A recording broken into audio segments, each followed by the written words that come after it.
¿Qué tal, familia? Buenas noches. Dios les bendiga. Vamos a continuar con nuestra prédica de Salmos.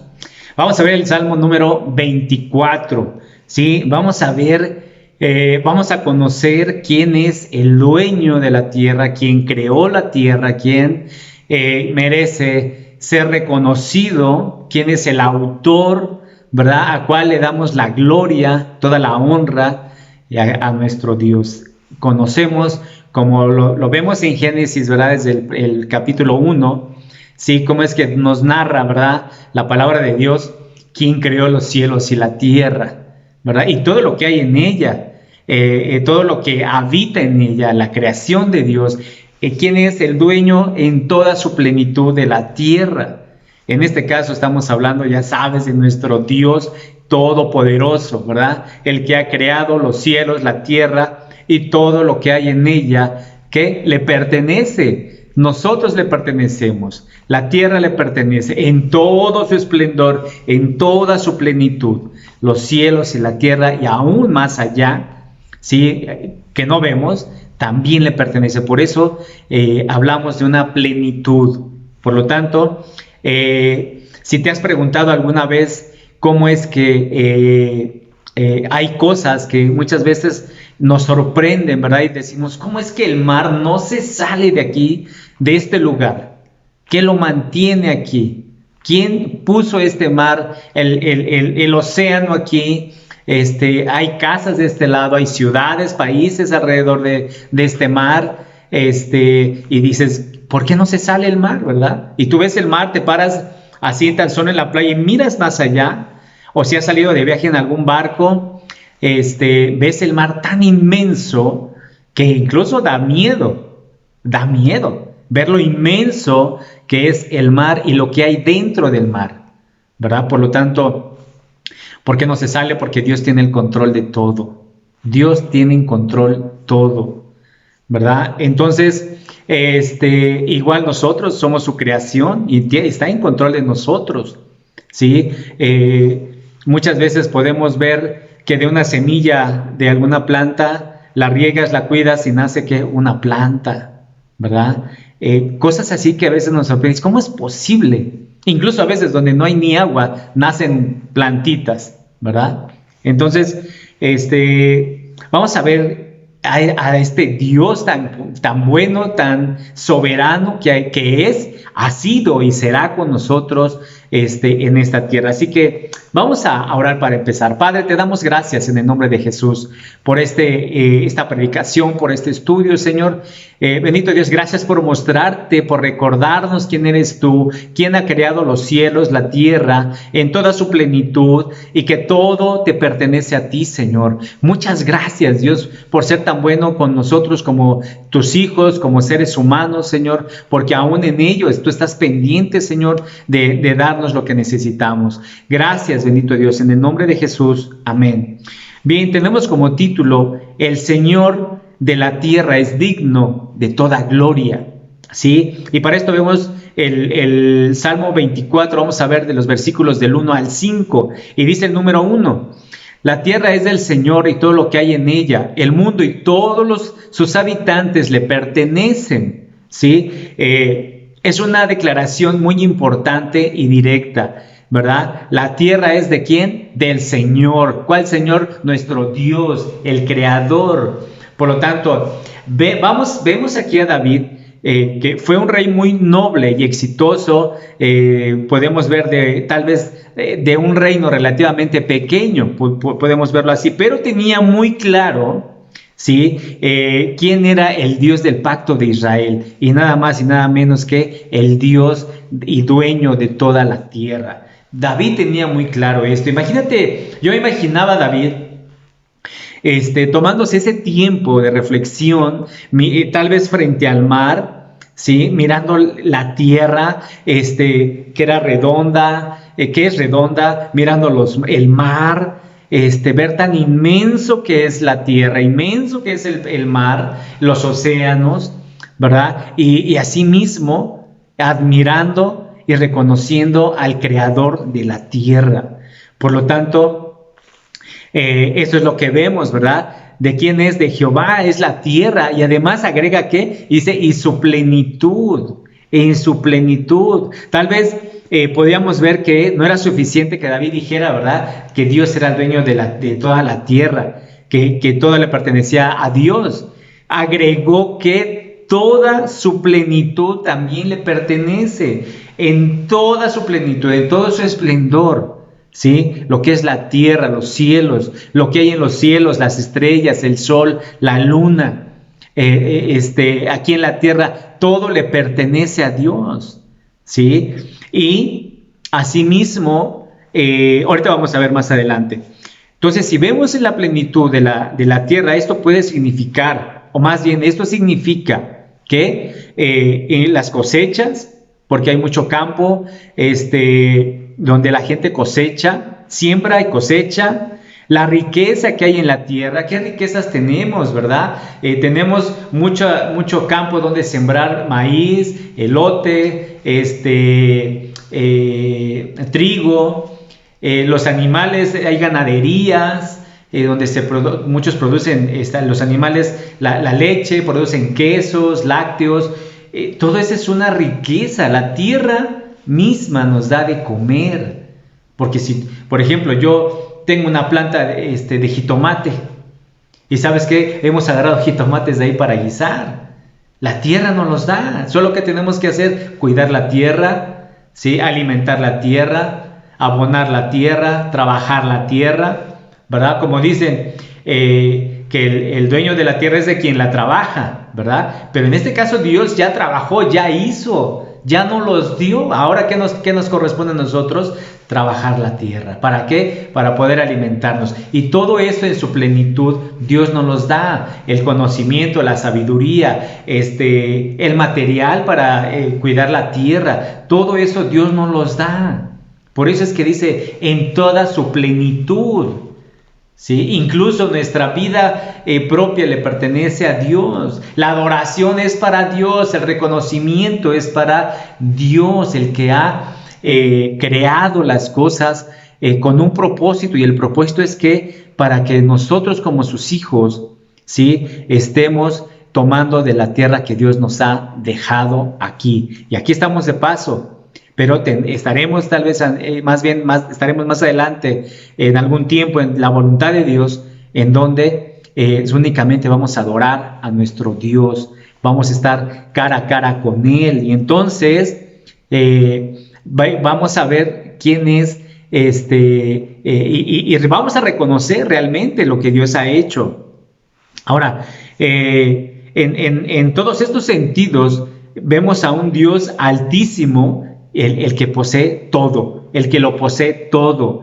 Y sí, la tierra, por ejemplo, está llena de Dios. Donde tú voltees a ver, está llena de Dios. En el día está el amanecer, un amanecer hermoso, el sol, donde tú glorificas a Dios por un nuevo día, ¿verdad? Entonces, por ejemplo, en la noche admiras las estrellas, admiras la luna, admiras eclipses, admiras cuando vas al mar, sales de viaje, admiras el mar, el viaje, o sea, tantas cosas que admiramos, y la única respuesta es que Dios hizo esto, Dios creó esto, ¿sí? Dios hizo la tierra plena, ¿sí? Y la mantiene plena, es decir, no te falta nada. ¿Qué necesitas? Sino al contrario, muchos científicos, químicos, inventores, y muchas cosas así, que creen que por sus capacidades, por su sabiduría, pero Dios nos ha dado esa sabiduría. Dios nos ha dotado con sabiduría, conocimiento, entendimiento, nos ha provisto de material, nos ha provisto de muchas cosas. ¿Para qué? Para que esto siga evolucionando. Pero ¿quién lo da? Dios. Dios les da a estas personas habilidades para poder hacer más cosas, más tecnología, ¿sí? Entonces, Dios la mantiene plena. Incluso, si vemos en cierto sentido, podrían decir aquí en la tierra, pues también está Satanás, ¿verdad? Y que el mundo le pertenece a Satanás. Y a Satanás le es llamado el Dios de este siglo, ahí en 2 Corintios 4:4, ¿verdad? Y incluso vemos que cuando intentó tentar a Jesús, ¿sí?, que con la promesa de darle los reinos del mundo, Jesús no cuestionó nada de esto, ¿sí? ¿Por qué? Porque la capacidad de Satanás no era un rival para Dios, para Jesucristo, no era rival. Por eso no cuestionó nada de esto. Sin embargo, Satanás, fíjate esto, lo que es hablando en plenitud de toda la tierra. Satanás solo puede hacer cualquier cosa, ¿sí? Con el permiso de Dios, con el permiso de Dios. Él no puede hacer nada si no es permitido por Dios. Y lo vemos con Job, ¿verdad? Cómo fue con el permiso de Dios para quitarle sus tierras, su familia y todo, ¿verdad? Lo vemos ahí. Esa es una clara prueba. Por lo tanto, Satanás no te va a hacer ningún daño si no es por el permiso de Dios, o no te va a tentar. Más bien dice la palabra de Dios que Él es el tentador, ¿verdad? Así como lo hizo con Jesucristo. Pero Dios tiene el control, ¿sí? Por lo que el señorío máximo, la autoridad máxima de Dios es verdadero y solo pertenece al dueño. ¿Quién es de la creación? Pues nuestro Dios. Todo pertenece a Dios. Ahora, por ejemplo, vemos a Pablo que citó que de Jehová es la tierra y su plenitud 2 veces. Eso lo vemos en 1 Corintios 10:26 y 10:28. Y esto para establecer el principio de que ningún alimento es inmundo en sí mismo. Y de que, de hecho, no hay nada que realmente pertenezca a dioses paganos o a quien les hacían esas ofrendas. Por lo tanto, todo lo que puedes comer, cómelo. Todo lo que sea alimento, cómelo. ¿Sí? Dios creó todo. Los animales, las reses, borregos, gallinas. Bueno, tú ya sabes que comen en China y en Japón, ¿verdad? Que incluso culpaban que ese era el problema que ocasionó el coronavirus, por comer animales, bien ratas, perros y cuanta cosa, ¿verdad? Pero son culturas muy diferentes. Y aquí hablamos de lo que Dios ha creado, ¿sí? Y todo lo que sea alimento, Dios nos los da. Por lo tanto, ¿qué haces? Oras, das gracias y a comer. Por lo tanto, si el mundo, ¿sí? Y los que en él habitan también pertenecen a Dios. Todo el mundo y lo que en ello habita, él pertenece a Dios. Vemos entonces el señorío de Dios sobre la tierra que se extiende a las personas que viven en ella, es decir, a nosotros que vivimos aquí en la tierra, ¿sí? Nosotros cuando le aceptamos, le recibimos a nuestro Señor Jesús, dejamos que sea nuestro Señor, lo aceptamos y es el señorío de Dios que vive ahora con nosotros, ¿sí? A través de los derechos de la creación y la provisión continua. Esto es decir, que Dios tiene el derecho sobre cada persona que haya vivido, ¿sí? Que vive y que haya vivido. Todo le pertenece a Dios. Un ejemplo es que tu vida o nuestra vida está en manos del Dios soberano, porque ha sido bueno contigo y con tu familia. Pero también vemos que está en control de la vida, así como Él la da, también sabe cuándo recogerla, ¿verdad? Todo le pertenece a Él. Así que debemos de vivir y tener claro, ¿sí? Vivir plenos, porque Dios está en control en su plenitud de la tierra. Así que esto es de admirar a un Dios que ha creado los cielos y la tierra, aquí en la cual le damos ¿qué? La gloria. A Él le damos la gloria. Ahora, versículo 2 nos dice, pues el hecho de los cimientos de la tierra sobre los mares y los estableció sobre las profundidades de los océanos. O sea, imagínate, Él echó los cimientos de la tierra sobre los mares y los estableció sobre las profundidades de los océanos. O sea, Él fundó sobre los mares. ¿Qué fundó sobre los mares? Ahora, vamos a ver cómo es que Dios tiene el derecho sobre la tierra y sobre todos los que habitan. Ese es algo real. ¿Por qué? Porque Él la creó, ¿sí? Por ejemplo, cuando vas a la playa, haces una casita, un castillo, y dices, yo lo hice, yo lo creé, ¿verdad? O cuando tú lo hiciste con la sabiduría y el entendimiento que Dios te da. Pero tú agarras y dices, yo la voy a tirar, y la tiras. Tú estás en control, tú sabes si lo dejas o no, ¿verdad? O en el trabajo. Si, por ejemplo, yo en mi trabajo, si no saco bien un golpe, pues me van a reclamar, oye, no me hiciste bien este trabajo, ¿verdad? Y no me lo van a reconocer. Por lo tanto, debemos de hacer las cosas bien hechas. Por lo tanto, si Dios, imagínate, te creó guapo, hermosa, con defectos, todos tenemos errores, pero hay algo muy importante, que le pertenecemos a Dios, al único Dios soberano. Eso es lo importante, ¿sí? Específicamente David mira hacia atrás, es decir, al relato de la creación en Génesis 1, y recuerda la creación de la tierra, ¿sí? En medio de las aguas de la tierra, en el tercer día de la creación. Esto es lo que le lleva a David a recordar, a reflexionar, ¿sí? Imagínate David ahí parado, sentado, admirando los mares, recordando la creación de Dios, lo que Dios había hecho. Si alguna vez date un tiempo y reflexiona, admira a tu alrededor, mira hacia arriba, mira los mares y ponte a reflexionar quién tuvo, quién tiene y tendrá ese poder de mantener las cosas en su plenitud, en su lugar, ¿sí? Es decir, Dios afirmó la tierra sobre los ríos, por ejemplo. Hasta donde sabemos, David nunca se había aventurado más allá, tal vez unos cuantos cientos de millas más allá de Israel, ¿verdad? Y nunca había visto un gran mar, pero estaba ahí, ¿verdad? Estaba mirándolo. Tal vez no fuera el Mediterráneo, pero quizás también, o el Mar Rojo, que había visto, pero no había visto un mar tan inmenso. David nunca vio un globo terráqueo, ¿verdad? Moderno, como el que ahora nos enseñaron en la escuela, o una proyección terrestre, imagínate. O sea, ahora lo tenemos, pues la tecnología ha avanzado tanto que se pueden ver este tipo de cosas. Y sin embargo, sabía que las aguas de la tierra dominaban el globo terráqueo, es decir, la tierra, tanto que se podría decir que la tierra está en medio de las aguas, ¿sí? En lugar de decir las aguas en medio de la tierra, del planeta, no. Entonces, para David esto pudo haberle parecido increíble, maravilla de una ingeniería tremenda, ¿sí? Que Dios pudo establecer, nada más Dios, nuestro Dios, pudo establecer sobre la tierra, sobre las aguas.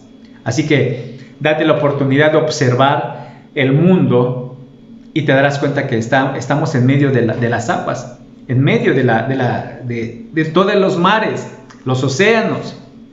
Estamos rodeados por Tamaulipas, Veracruz, todo eso es las costas de los mares, estamos rodeados por agua, ¿sí? Y pregúntate, ¿por qué es que esa agua no se sale de su lugar? A pesar de que la tierra es redonda, hay mar abajo de la tierra, arriba de la tierra, estamos rodeados. ¿Por qué no se cae el agua? ¿Por qué no se derrama el agua de los mares? Porque Dios tiene en control en toda su plenitud de la tierra, ¿sí? Entonces, ahí es cuando decimos, gracias Dios, gracias por haber creado así esta tierra, ¿sí? Entonces, eso es lo que podemos ver hasta ahorita. Ahora, vemos esto, admiramos lo que David admiró, ¿sí? Y también lo tomamos como gloria a Dios. Alabamos a nuestro Dios por esta creación, ¿verdad? Y entonces, en el versículo 3 vienen dos preguntas. ¿Quién puede subir al monte del Señor? ¿Quién puede estar en su lugar santo? ¿Te has preguntado esto? Y es importante preguntarse por qué. La pregunta, ¿quién subiría al monte de Jehová? ¿Quién subiría? A la luz, por ejemplo, vemos del señorío soberano de Dios sobre la tierra y todos los que viven en ella, ¿sí? Es decir, David se preguntaba exactamente quién tenía el derecho de comparecer ante Dios. ¿Quién tenía el derecho? No se trataba de escalar montañas o de la capacidad de subir colinas, sino el derecho de presentarse delante de Dios. La pregunta, ¿a quién recibe? ¿A quién recibe? ¿Tú estás preparado para presentarte delante del Dios Todopoderoso? ¿Estás preparado? Puedes decir, yo estoy preparado para presentarme delante de Dios porque no he pecado, porque tengo una vida digna, porque no hago mal a nadie, no fumo, no tomo, no me drogo, no soy infiel, no fornico, ¿verdad? Entonces, ¿estás preparado? ¿Tú, joven, estás preparado? ¿Papá, mamá, estamos preparados para comparecer delante de Dios? ¿Estamos o no estamos? Por eso es importante reconocer quién es nuestro Dios y cómo los hijos de Dios deben de representar al Dios Todopoderoso como nuestro Padre. Nosotros somos el reflejo de un Dios poderoso, de un Dios grande, y debemos de estar preparados. Aunque muchos dicen, no, nadie está preparado para morir, nadie está preparado para nada. Bueno, las Escrituras, la palabra de Dios nos enseña que sí debemos de estar preparados y cómo debemos de estar preparados. Para eso están los mandatos de Dios y hay que obedecerlos, ¿sí? Ahora, por ejemplo, cuando vas a una entrevista de trabajo, llevas todos tus documentos y hasta preparas un currículum extenso, grande, que has trabajado aquí, has trabajado allá, tienes recomendaciones y demás, con la finalidad de ¿qué? De ser aceptado, ¿no es así? Entonces, si hacemos esto con tal de conseguir un trabajo, ¿por qué no arreglamos nuestra vida? Hacemos a un lado el pecado, hacemos a un lado las cosas que hacen mal a los hijos de Dios y nos presentamos, ¿verdad?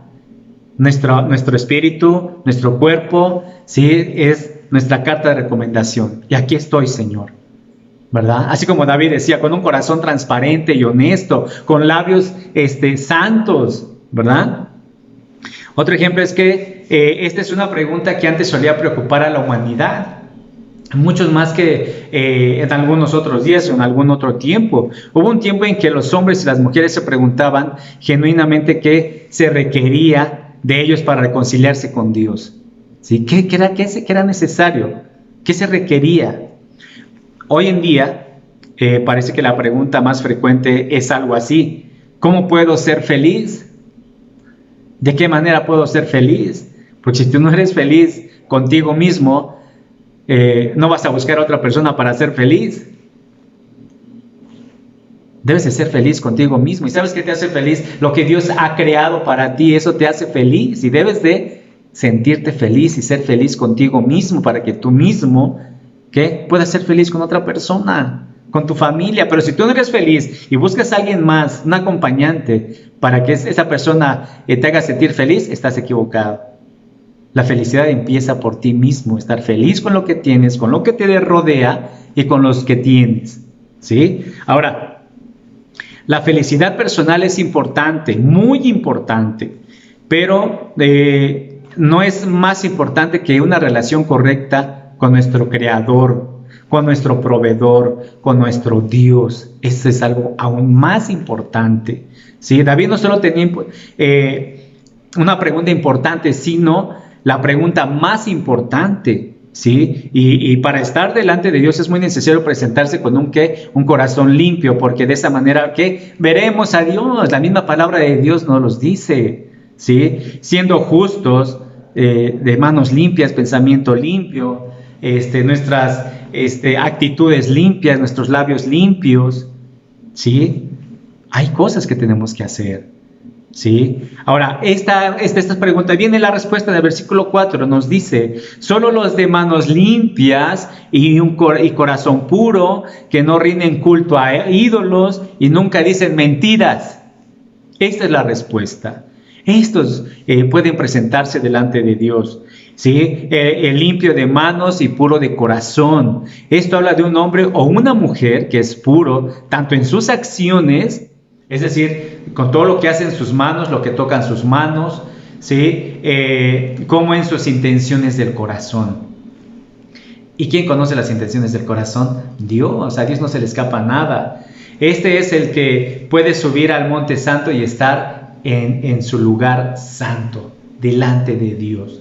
Pero si hablas mentiras, eres mentiroso y no vas a estar delante de Dios, ¿sí? Si tus acciones, haces acciones que malas, que parecen buenas, pues no vas a estar.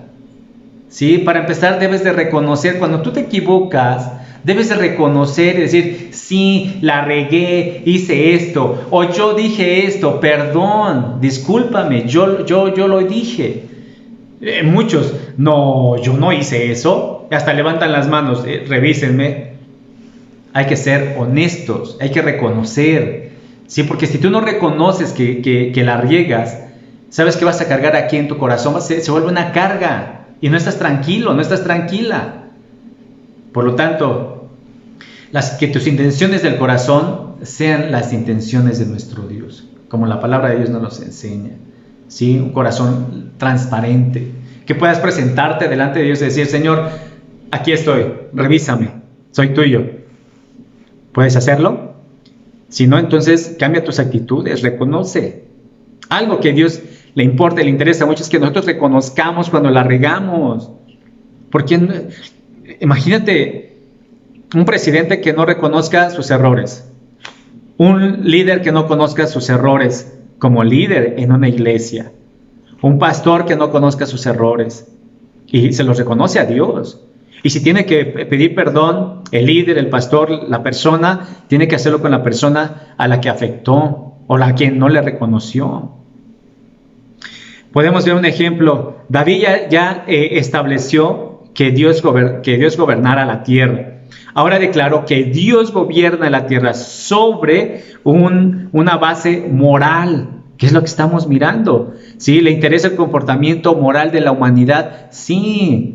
¿A ti, tú como padre, no te interesa el comportamiento moral de tus hijos? ¿O te gusta que te mientan y que sus intenciones parezcan buenas cuando son malas? ¿Que te engañen? ¿Que te digan, ahorita voy con mis amigas y se van con sus amigos a tomar? O sea, ¿a eso te gustaría? Pues imagínate, si a ti no te gusta, menos a Dios. Es importante. ¿Sí? Por ejemplo, las manos limpias son importantes para una buena higiene, ¿no es así? ¿No te lavas las manos antes de comer?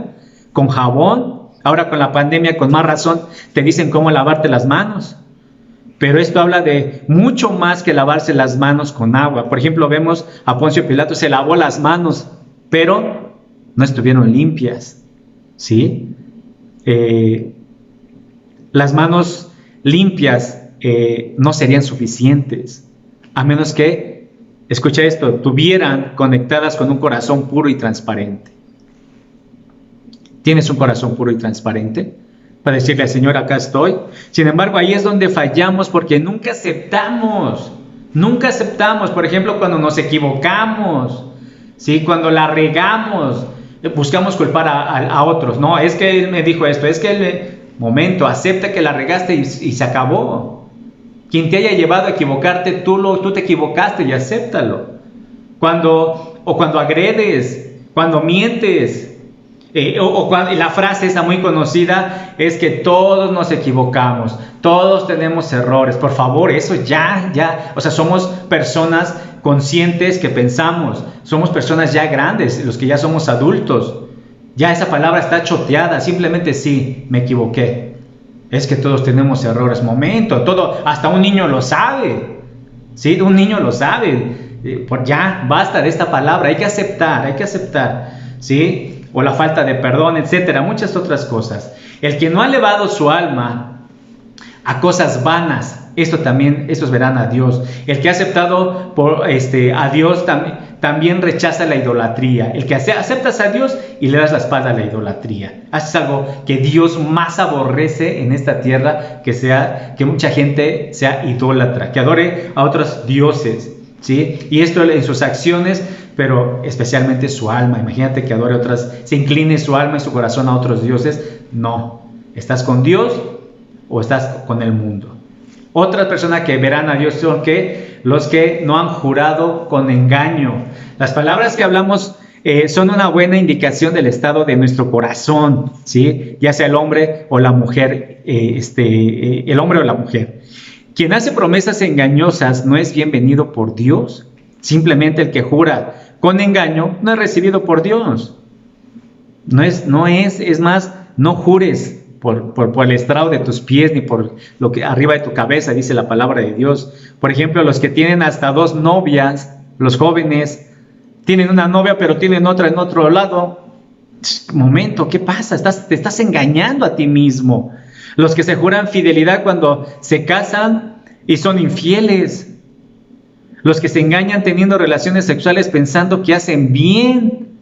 Eso es fornicar, eso es engañarte, joven. Primero tienes que casarte, hacer bien las cosas. Y luego tener relaciones plenas con tu esposa. ¿Sí? Eso es agradable a Dios. No tener relaciones antes antes de que te cases. Eso es fornicar y eso te va a traer consecuencia. Y además engañándote a ti mismo y engañando a la muchachita. ¿Sí? Tú decides el bien o el mal, bendición o maldición. Eso lo vemos en Deuteronomio 27, 28. Ahora, nuestro Señor Jesucristo pudo subir al monte del Señor porque sus manos estaban limpias y su corazón puro, ¿sí? Y si por la fe en Él somos conformados a su imagen, ¿sí? También estaremos ahí con un corazón puro y limpio. Sin embargo, el principio de David también es correcto bajo el nuevo pacto. En ese sentido, por ejemplo, la conducta de la vida de uno es un reflejo de su comunión con Dios. Así que Dios no te manda que andes fornicando o que andes teniendo relaciones con otras muchachitas sin haberte casado. Dios te dice que te cases primero, que te cases y luego tengas una relación plena con tu esposa. ¿Sí? Porque eso te va a traer consecuencia. Tener relaciones sexuales antes del matrimonio te trae consecuencias. Eso es fornicar y es pecado delante de Dios. Entonces, ¿cómo te vas a presentar delante de Dios? Como joven, ya tuviste relaciones sexuales con la novia y luego vas al templo y te presentas así como si nada, con los brazos cruzados.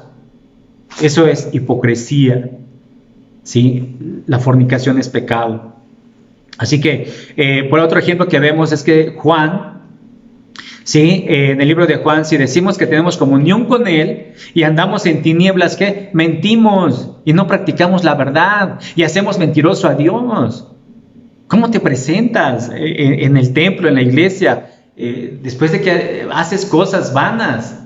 ¿Cómo es que te presentas? ¿Cómo te sientes? Eso lo vemos en 1 de Juan 1:6. ¿Sí? Podríamos decir que bajo el nuevo pacto, un caminar recto era la condición previa de la comunión con Dios. ¿Sí? Entonces, bajo el nuevo pacto, el caminar recto es el resultado de una comunión plena con Dios. ¿Sí? ¿Fundada qué? En la fe.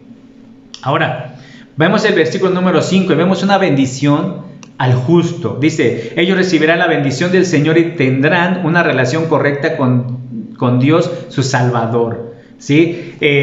Recibirá la bendición de Dios. Dios conoce y se interesa por el comportamiento moral de los hombres y las mujeres. Las mujeres también que andan fornicando con uno y con otro tendrán problemas, tendrán consecuencias. ¿Con quién? Con Dios. Entonces, hay recompensa a quienes lo honran a Dios con sus vidas. También hay recompensa. Sí, esta bendición puede entenderse a veces en recompensas que Dios concede a los obedientes. Otras veces puede entenderse como el resultado natural de vivir de acuerdo con el sabio orden de Dios.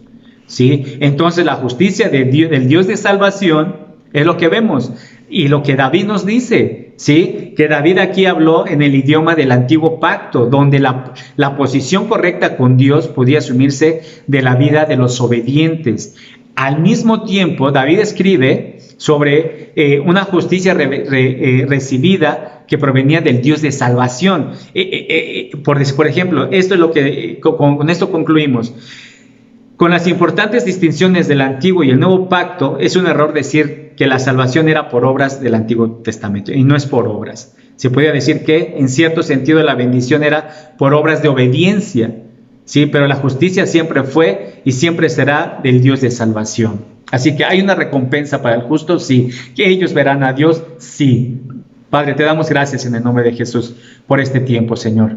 Y gracias por bendecirnos con tu palabra en Cristo Jesús. Amén. Bien, familia, te recuerdo los días miércoles tenemos estudio Proverbios 8:30, jueves 8:30 Salmos, viernes Oseas 8:30. El domingo nos vemos en la iglesia. Que Dios te bendiga.